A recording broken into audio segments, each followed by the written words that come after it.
Our next guest wrote an op-ed in the Financial Times this week, and it was titled, "Companies that tap U.S. relief packages must be more transparent. The public deserves to know how they will protect the well-being of their employees, customers, and the planet." Joining us right now is Lynn Forester de Rothschild, founder of the Coalition for Inclusive Capitalism.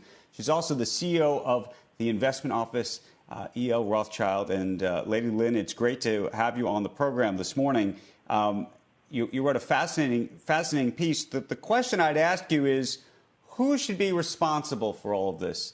Is it the government that should be required to force companies to make these disclosures? Should it be the companies themselves? Should it be some private-public partnership? How's it supposed to work?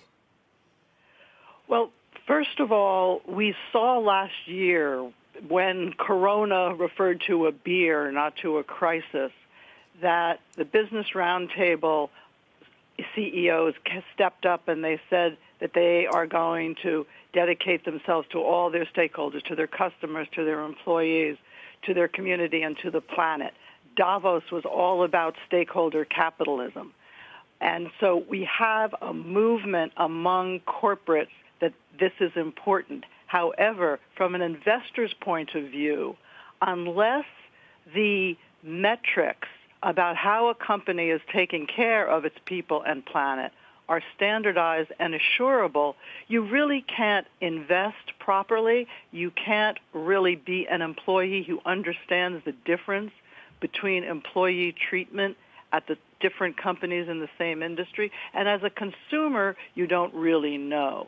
So what I'm arguing for is let's get standardized metrics that are material and are not overly costly to companies, because right now trying to do this on a voluntary basis, and we have great companies in this country who truly are taking care of their people and their planet, but they put out glossy reports and there's happy talk.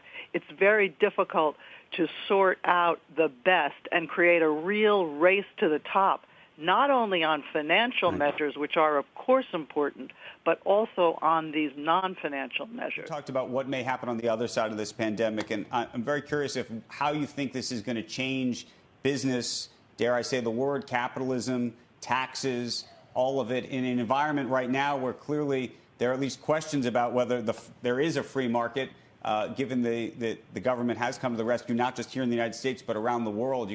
You could argue this is corporate welfare at the moment. The question is, how you think that changes the conversation after. I think it changes capitalism forever, just like Leon Cooperman said on your show last week. He said, when government is called upon to protect on the downside, it has a right to regulate on the upside. And I don't think it's a winning argument to use, neoliberal arguments against regulation when we are putting trillions and trillions of public money into the private markets. So I think we have to reform capitalism, and it's the same thing that happened after the Depression. Capitalism changed, and it therefore saved capitalism. But when we have the private sector getting trillions of dollars, it can expect government to regulate for those 290 million people.